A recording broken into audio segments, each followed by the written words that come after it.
चलिए हम अपनी कक्षा आगे बढ़ाते हैं। कल हमने परोक्ष प्रमाण का क्या स्वरूप है ये समझने का काम प्रारंभ किया था।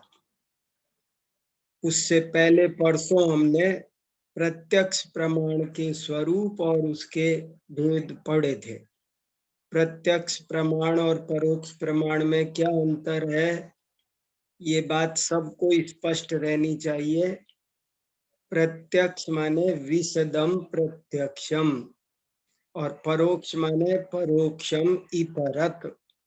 जो प्रत्यक्ष का विपरीत है उसे परोक्ष कहते हैं। प्रत्यक्ष के दो भेद हैं, साम्यवहारिक प्रत्यक्ष और पारमार्थिक प्रत्यक्ष।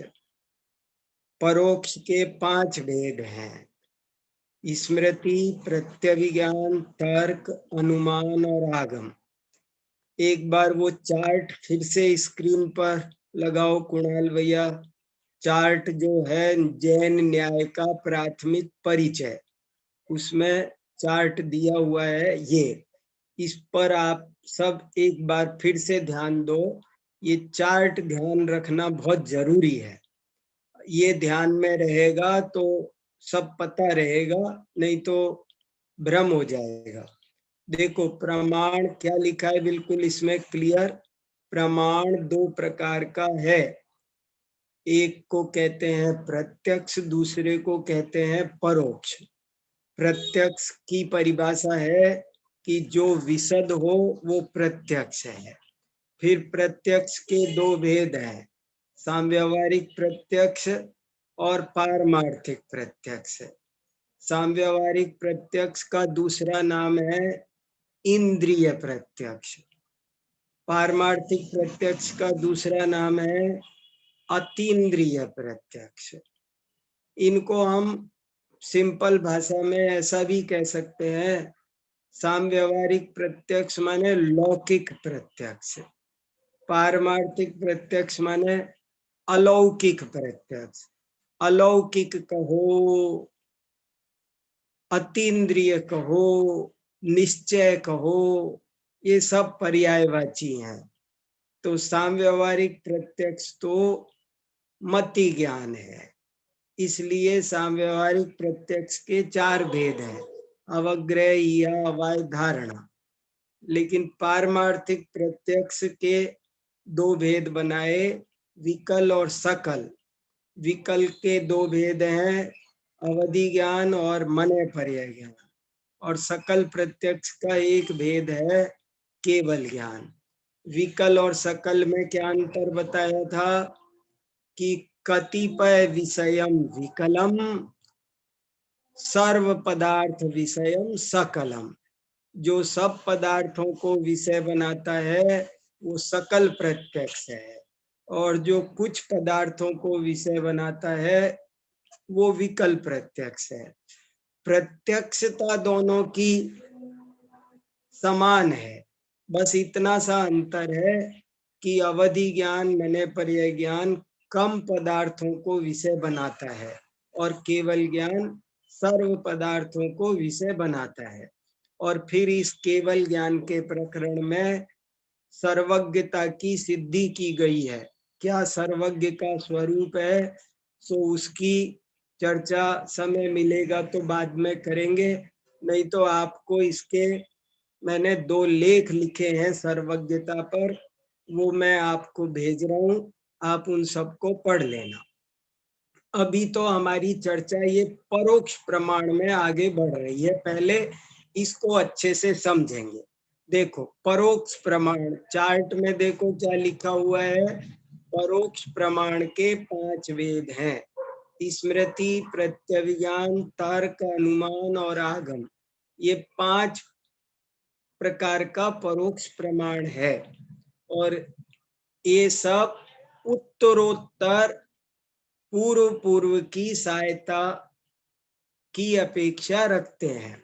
जैसे स्मृति को प्रत्यक्ष की जरूरत होती है, स्मृति को साम्यवहारिक प्रत्यक्ष की जरूरत होती है।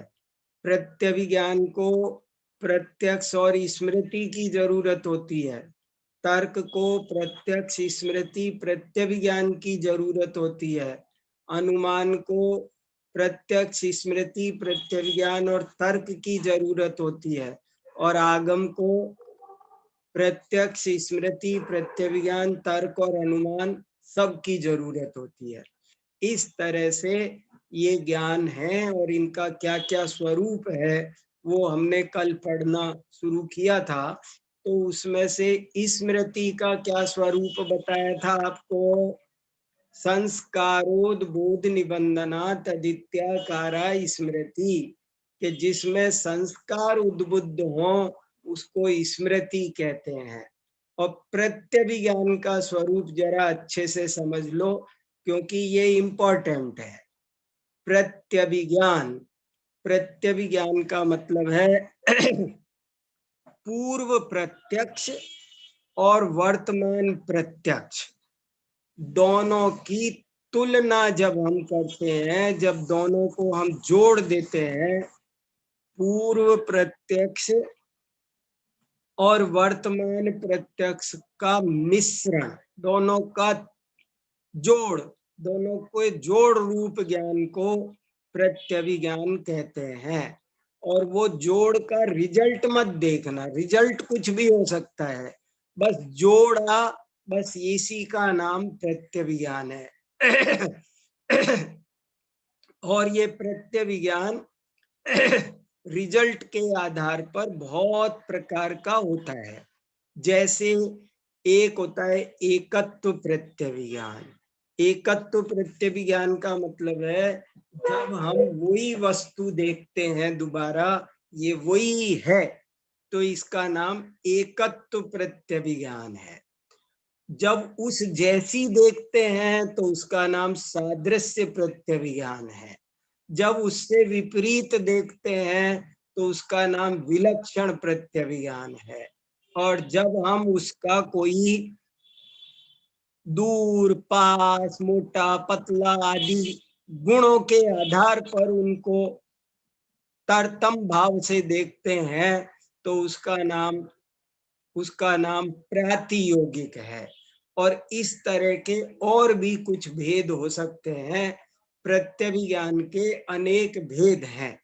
कल हमने परीक्षा मुख के सूत्र देखे थे, तो आज भी एक दफे जरा वो सूत्र लगाइए, वो सूत्र देखते हैं हम।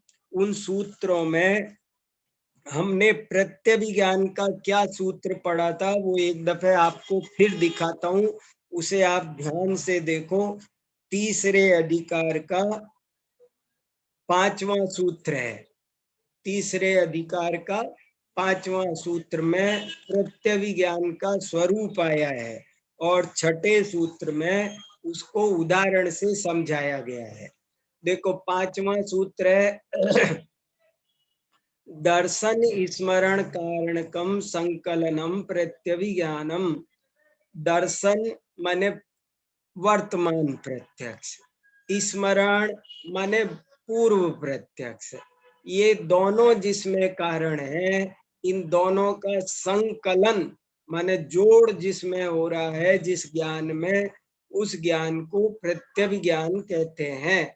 और यह प्रत्यभिज्ञान तदेवेदम, यह वही है, तत्सदृशम, ये उसके जैसा है, तद विलक्षणम, ये उससे विपरीत है, और तत्प्रतियोगी, ये उसका प्रतियोगी है, इत्यादि। इत्यादि कहकर ये बता दिया कि ये 4 ही भेद नहीं होते हैं, और भी बहुत सारे होते हैं।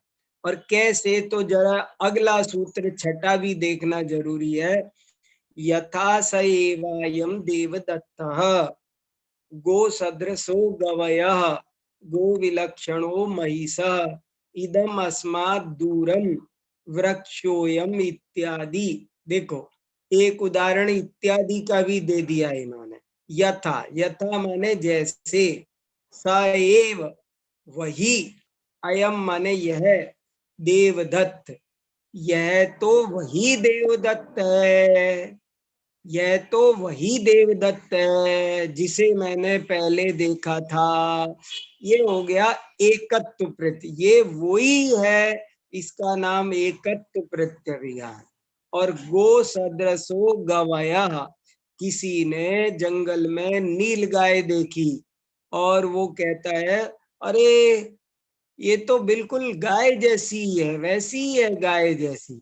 तो गाय जैसी नील गाय है, पुरानी गाय और ये गाय दोनों का जोड़ हो गया, इसलिए ये ये सादृश्य प्रत्यभिज्ञान है। और गो विलक्षणो महिष, गो विलक्षणो महिष, महिष माने भैंस। किसी ने भैंस देखी तो गाय बहुत फुर्तीली होती है, लेकिन भैंस बहुत प्रमादी होती है। तो बोले ये तो उससे बिल्कुल विपरीत है। तो ये विलक्षण प्रत्यभिज्ञान है। इदम अस्मात् दूरम, और ये जगह उससे दूर है, ये जगह उससे पास है, ये उससे ऊंचा है, ये नीचा है, ये उससे लंबा है, ये उससे ठिकना है। ये जो चिंतन है, ये जो ज्ञान है, इसका नाम प्रतियोगी प्रत्यभिज्ञान है। और वृक्षोयम इत्यादि, देखो ये एक नया उदाहरण दिया इत्यादि का, कि वृक्षोयम, ये तो वृक्ष है। देखो कभी कभी हमें ऐसा होता है, हमने कोई पिलर देखा, हमने कोई पहाड़ देखा, और देख करके हमको उसकी याद आ गई, और सामने है हमारे पेड़, तो हम याद उसकी भले आई है, लेकिन हम कहते वो तो पहाड़ था, ये पेड़ है। ये भी प्रत्यभिज्ञान है। जब हम दोनों को जोड़ रहे, ये रिजल्ट के आधार पर भेद बन रहे हैं, पर प्रत्यभिज्ञान तो एक ही चीज का नाम है, और वो है जब हम पूर्व प्रत्यक्ष और वर्तमान प्रत्यक्ष को जोड़ देते हैं। पूर्व प्रत्यक्ष और वर्तमान प्रत्यक्ष के जोड़ रूप ज्ञान को प्रत्यभिज्ञान कहते हैं। इस तरह ये प्रत्यभिज्ञान एक बहुत इंपॉर्टेंट ज्ञान है। देखो यदि स्मृति ना हो तो प्रत्यभिज्ञान नहीं हो सकता, प्रत्यक्ष ना हो तो स्मृति नहीं हो सकती। बहुत से दर्शन वाले प्रमाण परोक्ष प्रमाण के भेद अनुमान से शुरू करते हैं, क्या अनुमान और आगम, वो स्मृति आदि को प्रमाण नहीं मानते। लेकिन जैन आचार्य कहते हैं कि यदि स्मृति को प्रमाण नहीं मानोगे तो स्मृति के आधार पर बना हुआ प्रत्यभिज्ञान भी अप्रमाण हो जाएगा, प्रत्यभिज्ञान के आधार पर बना हुआ तर्क भी अप्रमाण हो जाएगा, तर्क के आधार पर बना हुआ अनुमान भी अप्रमाण, सब अप्रमाण हो जाएंगे। इसलिए इनको प्रमाण मानना जरूरी है। बहुत बढ़िया बात है, समझ में आया। यथा स एवायम देवदत्त गो सदृशो गवय गो विलक्षणो महिष इदम अस्मात् दूरम वृक्षोयम इत्यादि। इस तरह हमने दो का स्वरूप समझ लिया, स्मृति और प्रत्यभिज्ञान। अब चलते तीसरे पर, उसमें जरा मन लगाओ। तीसरा है तर्क। तर्क प्रमाण किसे कहते हैं? हम लोग बहुत तर्क तर्क करते रहते हैं, लेकिन तर्क का क्या लक्षण है वो नहीं जानते हैं। तो आज कम से कम उस लक्षण को समझ लो। तर्क किसे कहते हैं? कहते हैं ना ये तो बहुत तर्क कर, लेकिन हम जानते ही नहीं तर्क कहते किसे हैं। देखो तर्क की परिभाषा कितनी सुंदर है। उपलम्बानुपलम्ब निमित्तम व्याप्ति ज्ञानम ऊह, कितनी बढ़िया परिभाषा है। और यदि इतनी बड़ी परिभाषा याद न होती हो तो छोटी सी कर सकते हो, व्याप्ति ज्ञानम ऊह। ऊह शब्द का अर्थ होता है तर्क। ऊह जैसे जल और पानी पर्यायवाची हैं, ऐसे ही तर्क और ऊह पर्यायवाची शब्द हैं। ऊह क्यों लिखा, तर्क क्यों नहीं लिखा यहाँ पर? क्योंकि वे सूत्र बना रहे थे। सूत्र में कम से कम शब्दों में ज्यादा बात कहनी है। तर्क लिखते तो व्याप्ति ज्ञानम, अब आगे तर्क लिखने में ज्यादा स्याही लगेगी या ऊह लिखने में लगेगी? बताओ। ऊह लिखना सरल काम है, कम अक्षर लगते हैं, इसलिए ऊह लिखा, तर्क नहीं लिखा। तो परिभाषा हो गई तर्क। जैसे अपन बोलते हैं ना ऊहापोह, मेरे दिमाग में बहुत ऊहापोह चल रही है, तो ऊहापोह माने, ऊह माने तर्क, अपोह माने वितर्क। तर्क वितर्क, जब हम एक तर्क करते हैं फिर उसको काटने के लिए दूसरा तर्क करते हैं, तो ये तर्क वितर्क, कोई हम ऊहापोह भी बोलते हैं। तो तर्क किसे कहते हैं? ये तो हो गई भाषा। अब तो आप टॉपिक समझो, तर्क प्रमाण किसे कहते हैं? तो बहुत बढ़िया और बहुत इंपॉर्टेंट, कभी आपको आनंद आएगा बाद में। तर्क किसे कहते हैं? तो कहा व्याप्ति के ज्ञान को तर्क कहते हैं। व्याप्ति के ज्ञान को तर्क कहते हैं। बहुत इंपॉर्टेंट बात है। तर्क किसे कहते हैं? व्याप्ति के ज्ञान को तर्क कहते हैं। अब हमको समझना है व्याप्ति किसे कहते हैं, तर्क किसे कहा? व्याप्ति के ज्ञान का नाम तर्क है, व्याप्ति को समझ लेने का नाम तर्क है। और व्याप्ति क्या होती है? तो उन्होंने कहा उपलम्बानुपलम्ब निमित्तम। उपलम्ब माने प्राप्ति, उपलब्धि। अनुपलम्ब माने अनुपलब्धि, अप्राप्ति, जिसमें होने या नहीं होने का कोई नियम हो, उस नियम का नाम है व्याप्ति। देखो, जिनको व्याप्ति शब्द कठिन लग रहा हो वो एक दूसरा शब्द याद कर लो। व्याप्ति का दूसरा नाम क्या है? व्याप्ति का दूसरा नाम है अविनाभाव। अविनाभाव, अविनाभाव, अविनाभाव। अविनाभाव माने, अविनाभाव का मतलब है एक के बिना दूसरे का नहीं होना। ए माने नहीं, बिना, भाव, भाव माने होना, एक के बिना दूसरे का नहीं होना, इसका नाम अविनाभाव है। जैसे दो बच्चे होते हैं, एक के बिना दूसरा ना रहे, दो दोस्त हों, तो हम मजाक में कहते हैं अरे तुम्हारा तो अविनाभाव है, तुम एक आते हो तो दूसरा भी आता है, एक नहीं आता है तो दूसरा भी नहीं आता है। तो ये इसको कहते हैं उपलम्ब अनुपलम्ब। वो हो तो वो होता है, वो नहीं हो तो वो नहीं होता है। ऐसा जो ज्ञान है इसका नाम, देखो सुनो, मैं बहुत, अब इसको आपको सिंपल, तर्क प्रमाण को समझना जरा कठिन है, मैं आपको बिल्कुल अपनी सिंपल लैंग्वेज में समझाता हूं। इस दुनिया में कुछ पदार्थों के बीच ऐसा संबंध होता है कि वे एक दूसरे के बिना नहीं होते हैं, और इस बात को पहचान लेना कि इन दो में ये वाला संबंध है, बस इसका नाम तर्क है। फिर सुनो, वेरी वेरी इंपॉर्टेंट बात है, लोग बता नहीं सकते तर्क क्या होता है, व्याप्ति क्या होती है। तर्क किसे कहते हैं? व्याप्ति के ज्ञान का नाम तर्क है। और व्याप्ति किसका नाम है?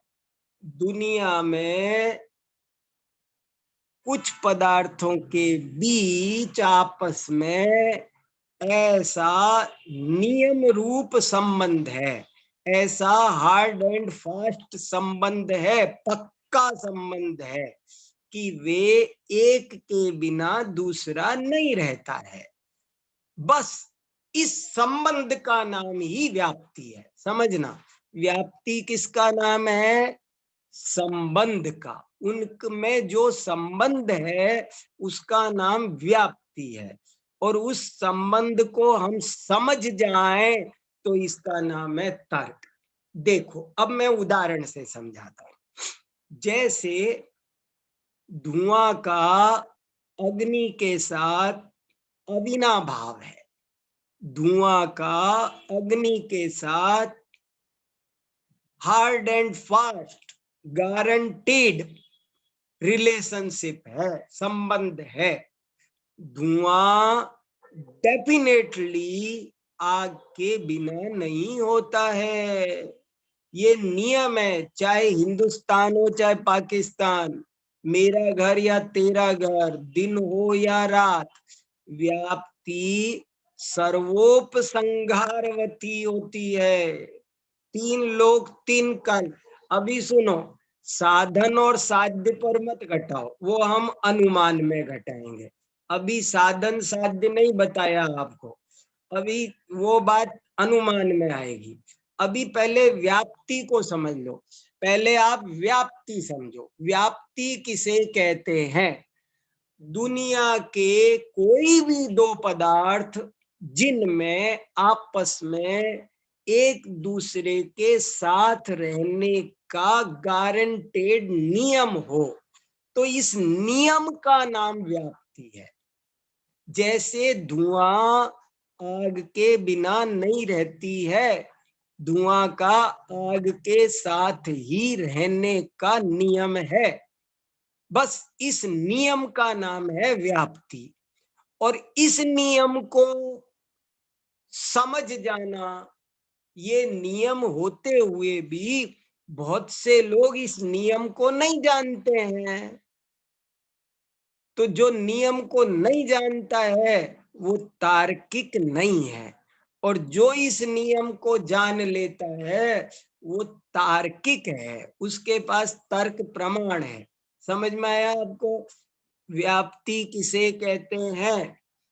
दो पदार्थों के बीच जो संबंध है उसका नाम अविनाभाव कहो, उसका नाम व्याप्ति कहो, एक ही बात है। अविनाभाव और व्याप्ति दोनों पर्यायवाची हैं, और इसका ये क्या चीज है? ये एक नियम है, ये एक संबंध है, ये एक रिलेशनशिप का नाम व्याप्ति है। दो पदार्थों के बीच जो रिलेशनशिप है उस रिलेशनशिप का नाम तो है व्याप्ति, और उस रिलेशनशिप को मैं समझ जाऊं किसी तरह, इसका नाम तर्क है। तर्क कैसा होता है? ऐसा होगा, जहां जहां धूम होता है वहां वहां आग होती है, जहां आग नहीं होती है वहां धूम भी नहीं होता है। तो इसका नाम हो गया व्याप्ति। बहुत सरलता से, ये बहुत कठिन और जटिल विषय है, मैं बहुत मेहनत करके इसको सुलझाया है, सरल किया है, समझाऊं, और आपको बहुत सरल शब्दों में समझा रहा हूं, इसको पक्का समझ लो। व्याप्ति किसे कहते हैं? दो पदार्थों के बीच जो संबंध है, चाहे वो उपलब्धि रूप है चाहे वो अनुपलब्धि रूप है, पर उनका रिलेशनशिप होना चाहिए, बस उस रिलेशनशिप को कहते हैं व्याप्ति। और उस रिलेशनशिप को पहचान जाना, अच्छा ओहो इन दोनों में तो भाई रिलेशनशिप है। जैसे मैंने अभी आपको उदाहरण दिया कि मेरी क्लास में दो स्टूडेंट पढ़ते हैं, और वो दोनों जब एक आता है तो दूसरा भी आता है, एक एब्सेंट होगा तो दूसरा भी एब्सेंट होगा, लेकिन मैंने कभी ध्यान ही नहीं दिया। ऐसे भी तो टीचर हो सकते हैं कि जो इस बात पे ध्यान ही नहीं देते, सारी पूरी क्लास खत्म हो जाती है, साल बीत जाता है, और वो इस रिलेशनशिप को नहीं पहचान पाते, और एक टीचर होता है वो पहचान जाता है। तो पहचान जाने का नाम तर्क है, और रिलेशनशिप का नाम व्याप्ति है, और व्याप्ति का दूसरा नाम अविनाभाव है। और व्याप्ति कैसे लगाते हैं? ऐसे लगाते हैं कि जहां जहां आग होगी, जहां जहां धुआं होगा, वहां वहां आग नियम से होगी। जहां आग नहीं होगी वहां धुआं भी नहीं होगा। और इसमें भी एक खास बात है, ये जो होगा होगा वाली भाषा है, इसको कहते हैं अन्वय। और नहीं होगा वाली जो भाषा है, उसको बोलते हैं व्यतिरेक। व्याप्ति के दो पहलू है। जैसे एक दीवार के, एक सिक्के के दो पहलू होते हैं, ऐसे ही व्याप्ति के दो पहलू होते हैं। एक को कहते हैं अन्वय और दूसरे को कहते हैं व्यतिरेक। जहां जहां ज्ञान है वहां वहां आत्मा है। जहां आत्मा नहीं है वहां ज्ञान भी नहीं है। तो एक हुआ अन्वय, एक हुआ व्यतिरेक। और इन दोनों के दोनों के मिश्रण का नाम, दोनों के समूह का नाम हुआ व्याप्ति। और इस व्याप्ति को जो समझ जाता है वो है तार्किक, उसके ज्ञान का नाम है तर्क। ये बहुत इंपॉर्टेंट बात है। उपलम्बान उपलम्ब निमित्तम व्याप्ति ज्ञानम ऊह। अब चलते जरा सा अनुमान पर, तब ये और समझ में आएगा। अनुमान के लिए एक बार सूत्र नंबर 10 देखो। सूत्र नंबर 10, साधनात् साध्य विज्ञानम अनुमानम। साधनात् साध्य विज्ञानम अनुमानम। अब चर्चा करेंगे हम साधन साध्य की। साधन से साधनात्, साधनात् क्या है? पंचमी विभक्ति एक वचन। साधन से साध्य का विज्ञान। विज्ञान माने क्या? सूत्र तो विज्ञान माने जानना, तो जानना कहना था तो ज्ञान कह देते, विज्ञान क्यों कहा? सूत्र तो छोटा होना चाहिए ना, तो ज्ञान कहने से काम चल सकता था। विज्ञान क्यों कहा? ये बताने के लिए कि पक्का ज्ञान होना चाहिए, कच्चा ज्ञान नहीं, तभी अनुमान सही है। देखो एक बहुत गजब की बात सुनो कि अनुमान को हम लोग आपस में रोजमर्रा की भाषा में क्या बोलते हैं? अनुमान, अंदाजा। अनुमान माने अपन क्या बोलते हैं? अंदाजा। मेरा अनुमान है कि आज बारिश होगी, और फिर नहीं हुई तो क्या कहते? वो तो मैंने तो अंदाजा लगाया था, अब नहीं हुई तो मैं क्या करूं? लेकिन आप यहाँ एक गजब की बात सुनो, इसको अनुमान नहीं कहते, ये तो अनुमानाभास है। अनुमान उसको कहते हैं जो एकदम पक्का होता है, 100% रिजल्ट देता है, जिसमें जरा भी डिफेक्ट नहीं आता है। जैसे अनुमान उसको कहेंगे कि यदि मैंने ये कहा कि आज बरसात होगी, तो वो मैंने किसी न किसी हेतु के आधार पर ये कहा होगा, और तब डेफिनेटली बरसात होनी चाहिए, तभी मेरा ज्ञान अनुमान है। नहीं तो वो अनुमानाभास है। नहीं तो वो, जैसे मैं कहा ये चीनी 5 किलो होगी, और तोलने लगे तो पता चला कि ये तो 2.5 किलो ही है। तो हमने कहा तुम तो बोल रहे थे 5। वो मेरा तो अंदाजा था ना, मैं तो अनुमान से बोला था। नहीं, ये अनुमानाभास है जिसमें 2.5 किलो निकली। अनुमान किसका नाम है? भले तराजू का सहारा ले ले, लेकिन तराजू का सहारा लेके बोले कि ये 5 किलो है, तो 5 किलो निकलेगी, वो कम ज्यादा नहीं निकलेगी। प्रमाण ज्ञान सही रिजल्ट देता है। अन्यून मनतिरिक्तम, गलत रिजल्ट नहीं देता है। तो अनुमान का क्या स्वरूप हुआ? साधना साध्य विज्ञानम अनुमानम। साधन से साध्य का पक्का ज्ञान होना, वो अनुमान है। अब प्रश्न पूछ रहे कोई कि अनुमानाभास वो प्रमाण का भेद है क्या? नहीं, अनुमानाभास प्रमाण का भेद नहीं है, अनुमानाभास प्रमाणाभास का भेद है। दो चीज है, एक प्रमाण, एक प्रमाणाभास। शुरू में मंगलाचरण किया था ना आज, प्रमाणादर्थ संसिद्धि तदाभासाद विपर्ययः। तो अनुमान को समझना है, अनुमानाभास अलग चीज है। अनुमानाभास का मतलब है जो अनुमान नहीं है। साधन से साध्य का निश्चित ज्ञान होना वो अनुमान है। अब जैसे इसको उदाहरण से समझो। अब एक बात और समझ लो, पहले उदाहरण दे देता हूं। उदाहरण ये कि जैसे समझो मुझे सामने धुआं दिखाई दी। जरा अभी सुनना गजब की बात, एक और बात सुन लो पहले, तब ये उदाहरण अच्छे से समझ में आएगा। ये अनुमान दो तरह का होता है, एक का नाम है स्वार्थानुमान, एक का नाम है परार्थानुमान। फिर एक का नाम स्वार्थानुमान, एक का नाम परार्थानुमान। क्या फर्क है? अब उदाहरण से समझ में आएगा। समझ लो मुझे सामने किसी पहाड़ पर धुआं दिखाई दी, तो मैंने अपने बगल में बैठे हुए एक दोस्त से कहा, अरे सुन भाई, देख आग आग आग लग गई, देख आग लग गई। तो वो कहता है कहाँ है आग? मैंने कहा वो देख सामने। बोले वो तो मुझे तो नहीं दिख रही आग। मैंने कहा तुझे नहीं दिख रही? वो देख तो सही, सामने धुआं है ना कितना सारा।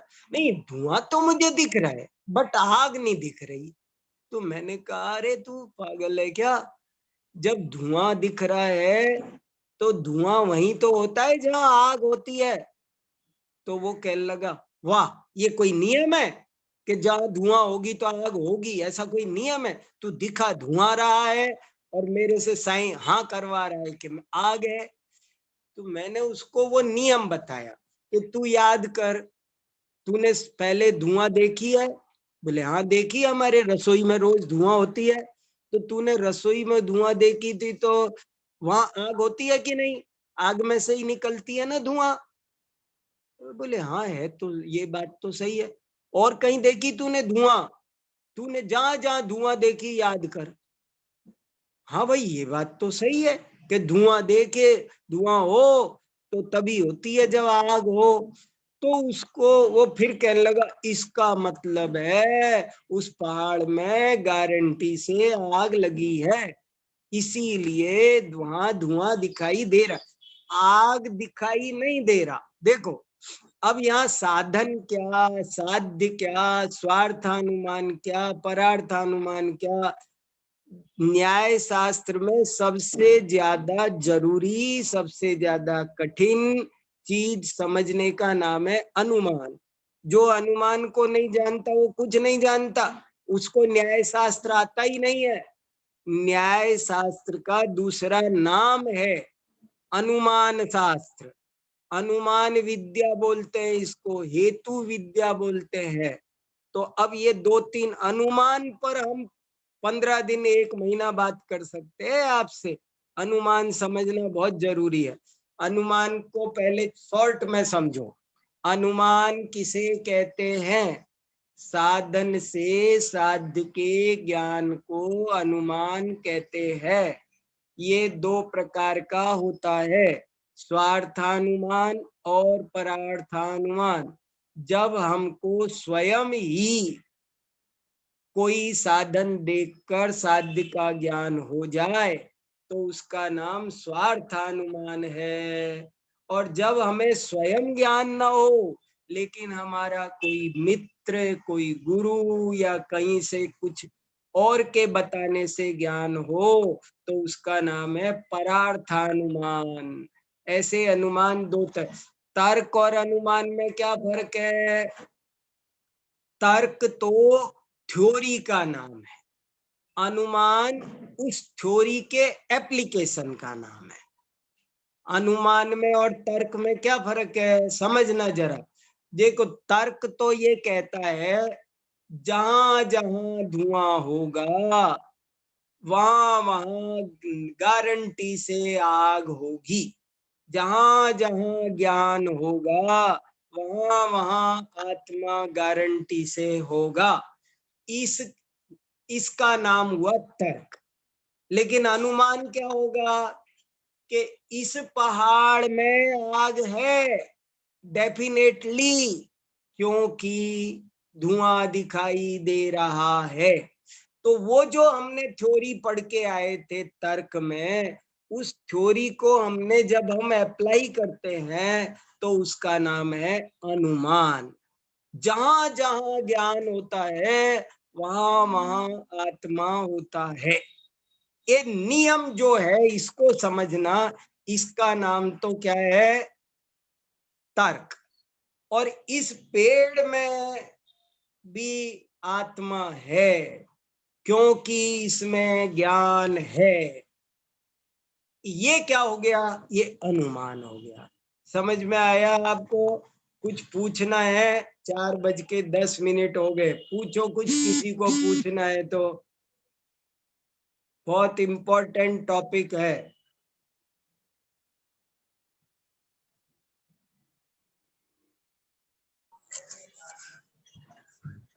पंडित जी, जो अनुमान है वो व्याप्ति के बाद ही होता है क्या?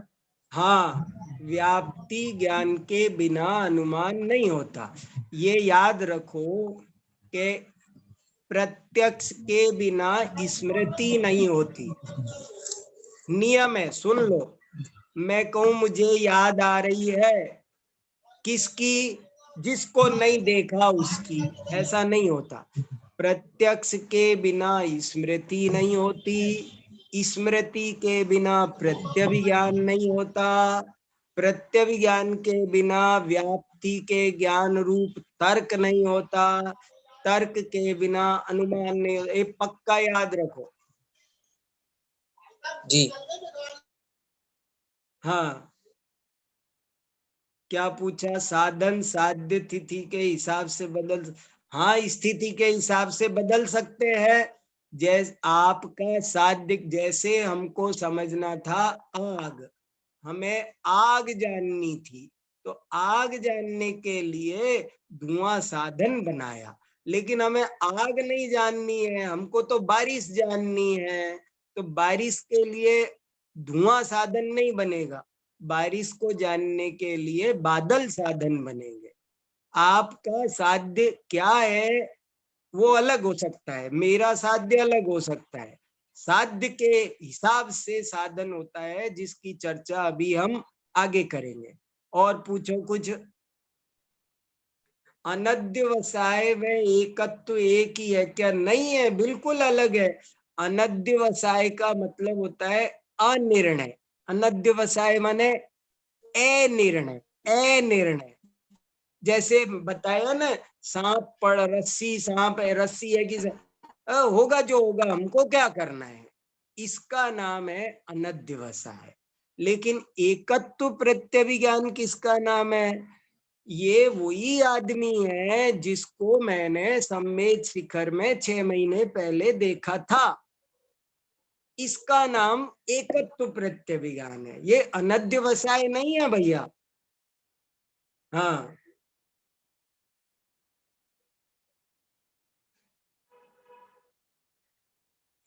पंडित जी, जैसे अभी हमने पढ़ा कि जैसे जहाँ धुआं होगा तो वहाँ अग्नि के साथ अभिनभाव होगा, मतलब तर्क होगा। तो जहाँ हाँ, पे अग्नि होगी लेकिन धुआं नहीं होगा तो फिर क्या होगा? हाँ, तो ये इसीलिए किसका किसके साथ संबंध है ये समझ। धुआं का अग्नि के साथ अविनाभाव संबंध है। धुआं ने एफिडेविट भरा है, धुआं ने शपथ पत्र बॉन्ड भरा है कोर्ट में, मैं आग के साथ ही रहूंगी, आग के बिना नहीं रहूंगी। आग ने बॉन्ड नहीं भरा। इस अग्नि का धुआं के साथ अविनाभाव संबंध नहीं है, धुआं का अग्नि के साथ संबंध है। तो यही तो समझना है। उपलम्ब अनुपलम्ब निमित्तम का मतलब यही है, किसका किसके साथ संबंध है। दो पदार्थों में संबंध है। जैसे मैंने उदाहरण दिया कि मेरे दो विद्यार्थी जब आते हैं तो दोनों आते हैं, नहीं आते हैं तो नहीं आते हैं। लेकिन अब उनमें से ऐसा भी होता है कभी कभी कि वो मोटरसाइकिल से आते हैं, तो वो जो जिसकी मोटरसाइकिल है वो तो कभी ऐसे भी अकेला भी आ जाता है क्योंकि उसकी मोटरसाइकिल है, और जिसकी मोटरसाइकिल नहीं है उसको कभी काम रुक पड़ता है तो वो रुक जाता है। तो संबंध कभी दुतरफा होता है, कभी तो दोनों का संबंध होता है, कभी दोनों का नहीं होता है। ये संबंध किसका है ऐसे पहचानने का नाम व्याप्ति है। हाँ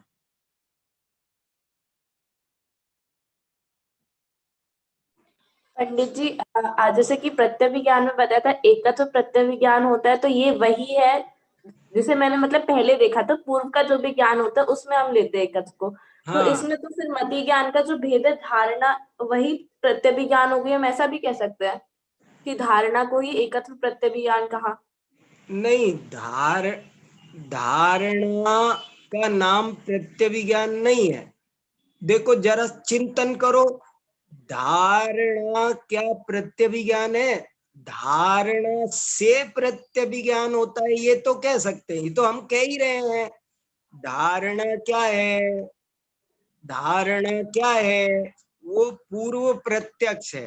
प्रत्यक्ष से स्मृति होती है, स्मृति से वो पीछे पीछे सहायक तो बन रही है धारणा, लेकिन धारणा अलग चीज है और प्रत्यय विज्ञान अलग चीज है। प्रत्यय विज्ञान में तो हम दोनों को कंपेयर कर रहे हैं, दोनों का कम। धारणा में कंपेयर नहीं है, धारणा में कंपैरिजन कहाँ है, लेकिन प्रत्यय विज्ञान में कंपैरिजन है। धारणा आप में तो हमको याद हो, धारणा का मतलब है एक तरह से हमको ये श्लोक कंठस्थ हो गया, बस ये कंठस्थ हो जाने का नाम धारणा है। लेकिन ये श्लोक वही है जो मैंने कंठस्थ किया था, ये प्रत्यय विज्ञान। जब हम दोनों को जोड़ते हैं तब वो प्रत्यय विज्ञान बनता है। नहीं, इसका पीडीएफ दे दीजिएगा ना। हाँ जरूर PDF जरूर,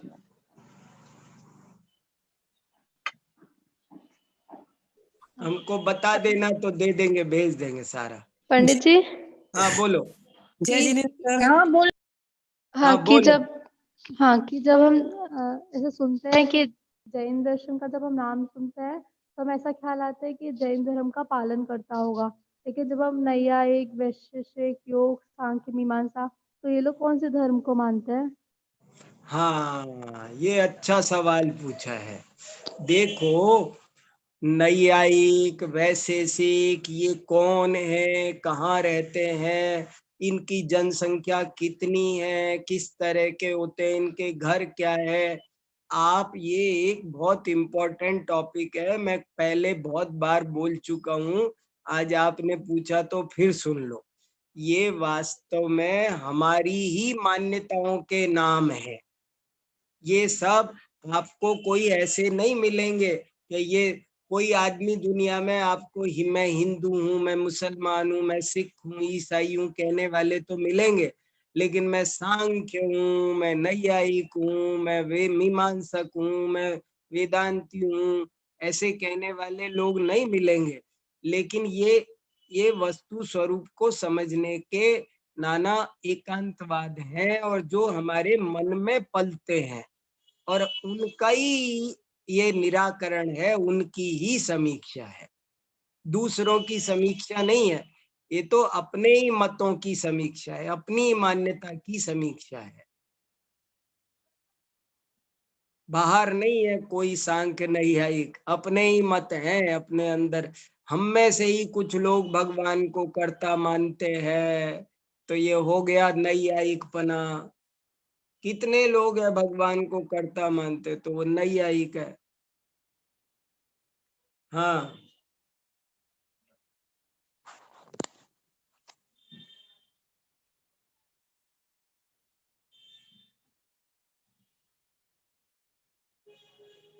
और बोलो।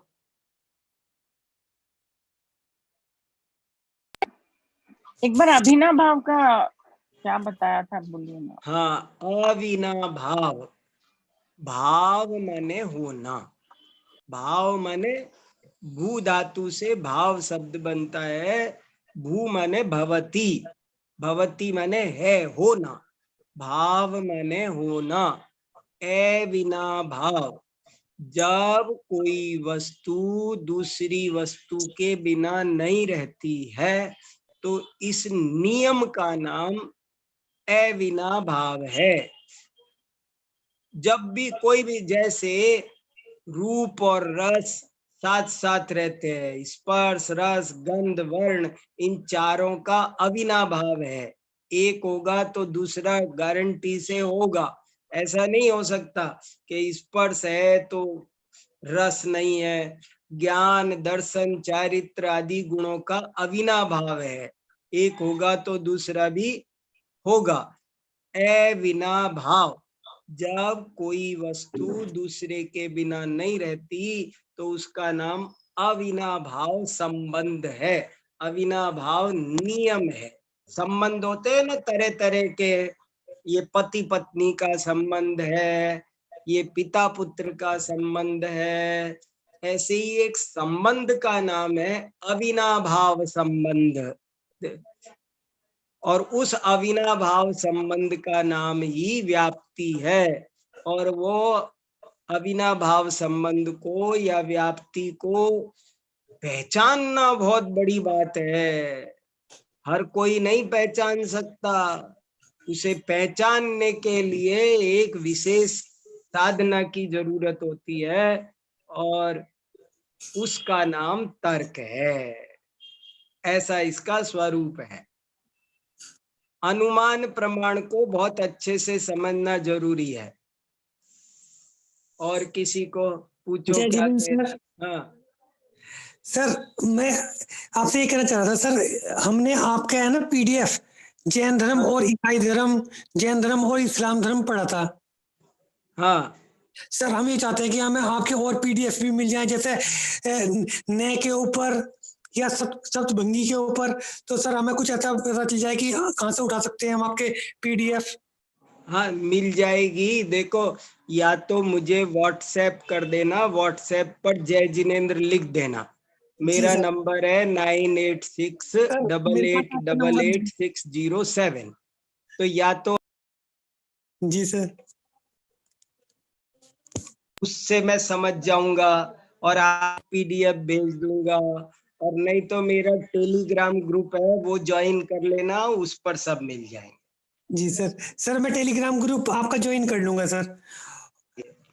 तो सर एक चीज ये पूछना चाह रहा था कि है ना, जो हमारे जो हमें ज्ञान प्राप्त होता है तो हमारी मनोवर्गना वस्तु के स्वरूप में आ जाती है क्या?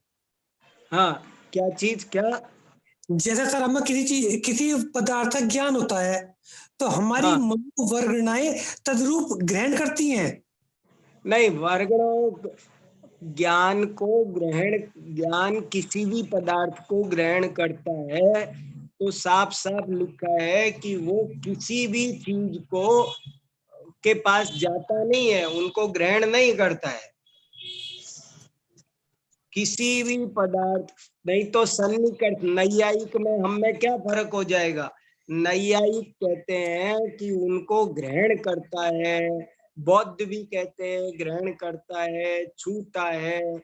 जैन कहते हैं कि ज्ञान को जानने के लिए ज्ञेयों के पास जाने की जरूरत नहीं है, उनको छूने की जरूरत नहीं है। न परिणमदि न उपपद्यदि न गिणनदि, वो किसी भी रूप में किसी पर्द्र के संपर्क सकल ज्ञेय तदपि निजानंद रसलीन, वो कुछ भी नहीं जाता है बिल्कुल भी। तो सर ये मनोवर्गनाओं का तद्रूप ग्रहण करना ये बौद्धों की मन की उपज है। हाँ, वो तो मनोवर्गना का क्या, किसी का भी, वो तो पदार्थ ज्ञान को पदार्थ से उत्पन्न उनका सिद्धांत है, तदुत्पत्तिवाद। ज्ञान पदार्थ से उत्पन्न होता है, तज्जन्यवाद भी कहते हैं इसको, लेकिन जैन इसको नहीं मानते हैं। ज्ञान पदार्थों से उत्पन्न नहीं होता है। जी सर, वो था पार सर। हाँ ठीक है, बहुत अच्छा। और बताओ, और हैंड रेज है, अभी किसी को कुछ कहना है तो कह दो, और 2-3 मिनट।